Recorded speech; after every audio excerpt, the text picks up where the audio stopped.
Hello বন্ধুরা, তোমরা সবাই কেমন আছো? আশা করি ভালো আছো। আমিও ভালো আছি। চলে এসেছি একটা নতুন ভিডিও নিয়ে। আজ হচ্ছে হোলি। সবার প্রথমে জানাই সবাইকে হ্যাপি হোলি। সবাই আজ দিনটা খুব আনন্দ করে কাটা, প্রচুর রং মাখো। যাই হোক, আমরাও রেডি হয়ে গেছি রং মাখার জন্য। সকালবেলা রান্না বান্না করে নিয়েছি। আর আশেপাশে সে যা খুতুতো জাতুতো যাদের ছেলের মেয়েরা আছে সবাই এসে গেছে রং মাখার জন্য। আর হ্যাঁ, তারা রেডি হয়ে গেছে রং মাখার জন্য। আর এবং ডাকতে এসেছে আমার ছেলেকে। তারা আমার ছেলেকে সঙ্গে করে নিয়ে তারা রং মাখতে যাবে। তাই আমি প্রথমে থালায় আবিরগুলো ভালো করে সাজিয়ে নিলাম। আমি দাঁড়া, ও তো খুব একটা বড় নয়, ছোটো, তাই ওকে গুছিয়ে গেছে দিতে হবে, তবে তো রং খেলতে যাবে। তাই আমি প্রথমে রঙগুলো সাজিয়ে নিলাম আবিরগুলো নিয়ে। তারপর প্রথমে আবিরগুলো ঠাকুরের পায়ে দিয়ে দিই। ঠাকুরের পায়ে রং না দিয়ে তো আবির রং খেলা যেতে করাটা উচিত নয়। তাই সবার প্রথমে আমি প্রতি বছরই রং খেলার আগে যা আবির নিয়ে আসে আগে ঠাকুরের পায়ে দিই, দিয়ে তারপর রং খেলা শুরু করি। তাই সবার প্রথমে আবিরগুলো ভালোভাবে সাজিয়ে নিয়ে ঠাকুরের পায়ে দিয়ে দিলাম। দিয়ে এরপর ছেলেকে রেডি করবো ঠাকুর রং খেলতে যাওয়ার জন্য।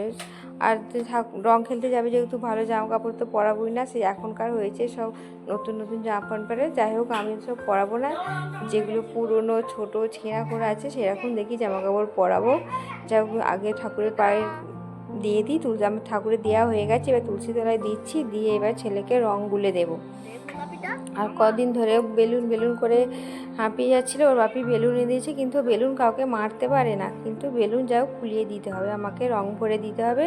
তাই এই যে এগুলো হচ্ছে আমার জায়ের ছেলে মেয়েরা, খুতুতো জাতুতো সবাই এসে গেছে আমার ছেলেকে ডাকতে, ওকে সঙ্গে করে নিয়ে পাড়াতে রং খেলতে বেরোবে। তাই আমিও বসে পড়লাম ঠাকুরের পায়ে আবির দিয়ে রং গুলতে। রংগুলো খানিকটা গুলে ও অনেকক্ষণ থেকে বায়না করছে বেলুন ফোলানোর জন্য। আর কদিন ধরেও বেলুন করছে, কিন্তু বেলুনগুলো কাউকে মারতে পারে না, তবু শখ।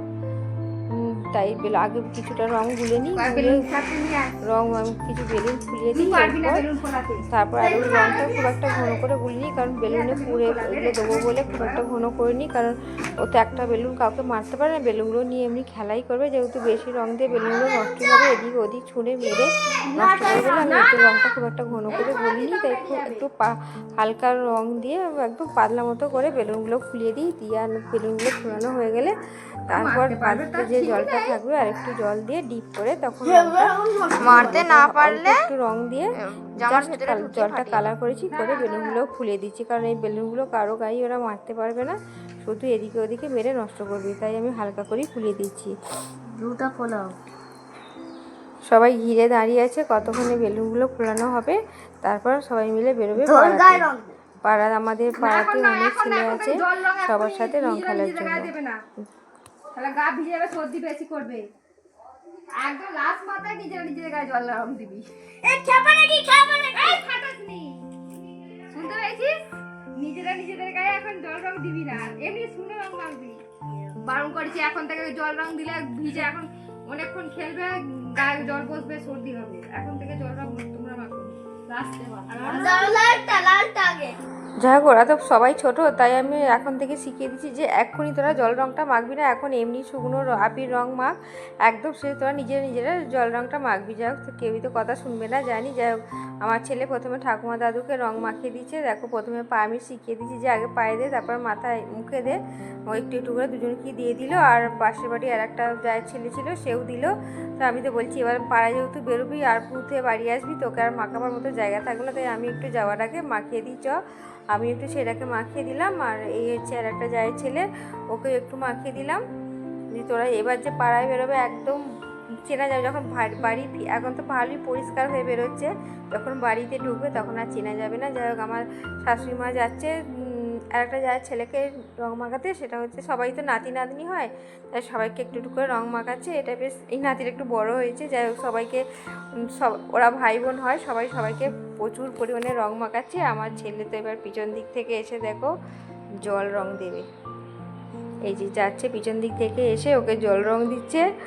ও বলছে আমি তো এক্ষুনি জল রং দিতে বারণ করলাম, তুই কেন দিলি? চ তোকে আমি পুকুরে নিয়ে গিয়ে চুবিয়ে নিয়ে আসবো বলে তোকে চাগিয়ে পুকুরে নিয়ে যাচ্ছে। মানে ইয়ার্কি করছে, ও তো যাবো না আমি আর রং দেবো না বলে কাঁদতে লাগলো। বলুন আমার শাশুড়ি মা আবার বারণ করছে, না নিয়ে যেও না, ও নিয়ে যাবে না, এমনি ইয়ার্কি করছে। যাই হোক, দাদাই আর কি করছে। তো এবার পাড়ায় বেরোবে বালতিটা আমাকে বয়ে দিয়ে আসতে হবে, যেখানে পাড়ার সব ছেলেরা মিলে রং খেলবে তার আগে আর একজনকে রং মাখাতে হবে আমাকে, তারপর ছেলেকে পাড়ায় রঙের বালতিটা বয়ে দিয়ে আসবো। এই যে ঠাকুমাকে আর এক জায়ের মেয়ে রং মাখাচ্ছে, ভাই বোনেরা নিজের, আমি বললাম যে এত আগে জল রঙটা মাখিস নি, প্রথমে শুকনো রং মাখবি, কিছুতেই শুনলো না।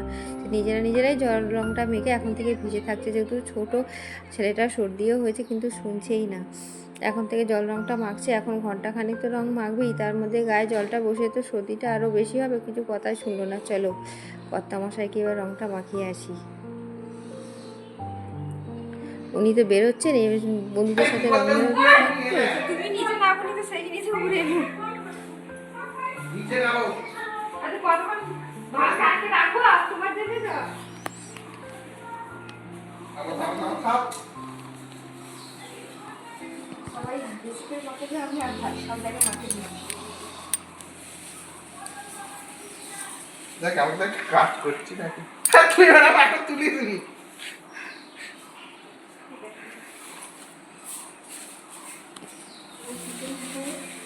দেখ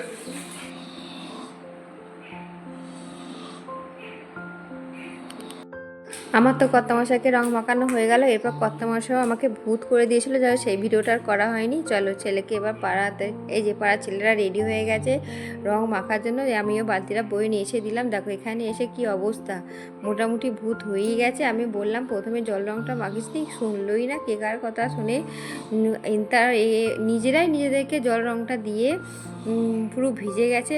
একবার জামাটা ভিজে গিয়েছিলো, চেঞ্জ করেছে, দেখো প্রথমে ফুলাতে জামা পরেছিল, সেটা আস্তে আস্তে ভিজিয়ে ফেলেছে, ভিজিয়ে আবার সেটাকে খুলে এলো, খুলে এসে আর একটা গেঞ্জি পরেছে, সেটাকেও এসে ভিজিয়ে ফেললো।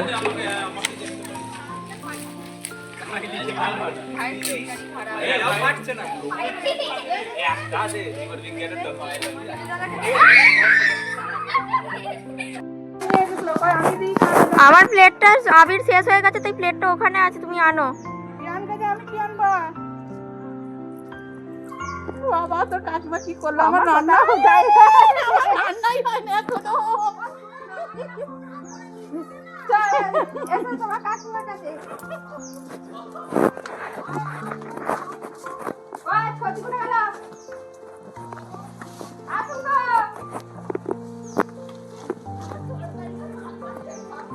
আজকে সকাল সকাল আসুন, নাই তো শেষ করতে পারিনি। আমি রাতে মাখা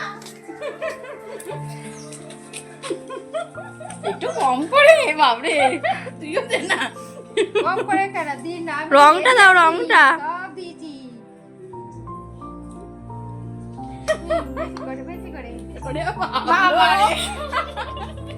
একটু করে খালি জল ঢেলে দিয়া। আর জল দিও নি, আমি যেটা দিয়েছি রং দিয়েছে। আর উঠবে না। উঠবে না, বেশি করে হবে। দিন। আমাদের ছেলেটা রংটা নিয়ে চলে গেল তো। আমার আর জায়গা নেই। এই তো রং, এই তো রং। চলো ওই ছোট ওটা? আমি একে একে সব জায়দের রং মাখিয়ে দিলাম, দুজনকে মাখানো হয়ে গেছে। চলো আর একটা যা আছে তাকে মাখাই, তারপর একজনকে মাখাবো, মোটামুটি তারপর আমার সবাইকে রং মাখানো হয়ে যাবে। চলো আর একটা যা বাকি আছে তাকে মাখাই। বাবা দেখ দেখ দেখ, রে বাবা হাঁচি হয়ে যাচ্ছে গো। আমারও তো হয়ে গেছে। আমি রং খেয়ে নিয়েছি। চলো আমার সবাইকে রং মাখানো কমপ্লিট, এবার বাড়ি যাব, গিয়ে পরিষ্কার হব। আমি তো পুরো ভূত হয়ে গেছি, দেখো আমাকে পুরো চেনাই যাচ্ছে না। কর্তামশাই মোটামুটি ভূত করে দিয়ে গিয়েছিলো, যেটুকু বাকি ছিল যারাও মা ভূত করে দিল। তো বন্ধুরা দেখো আমার রং খেলা হয়ে গেছে, দেখো আমার অবস্থা দেখো, পুরো ভূত হয়ে গেছি। তবু আমি জল দিয়ে খানিকটা তুলেছি। আর কর্তামশাই কিন্তু এখনো রং মাখা শেষ হয়নি, সে গেছে বন্ধুদের সাথে রং মাখতে। আমার রং মাখা শেষ, আর ছেলেরও হয়ে গেছে। ওই যে এবার স্নান করে দিয়েছি, দিয়ে এখন আঁকতে বসেছে। এবার আমি স্নান করবো, আর এরপর জানি না কর্তামশাই কতটা ভূত হয়ে আসছে। আমি মোটামুটি সবটাই মুখ ভর্তি করে গা ভর্তি করে মাখিয়ে পাঠিয়েছি। এরপর যেটুকু যেখানে বাকি আছে মেখে ফিরবে। যাই হোক, ভিডিওটা ভালো লাগলে প্লিজ সবাই লাইক কমেন্ট শেয়ার করো, অবশ্যই চ্যানেলটা সাবস্ক্রাইব করো। যারা ফেসবুক থেকে দেখছো অবশ্যই চ্যানেলটাকে ফলো করো। Happy Holi, bye, tata.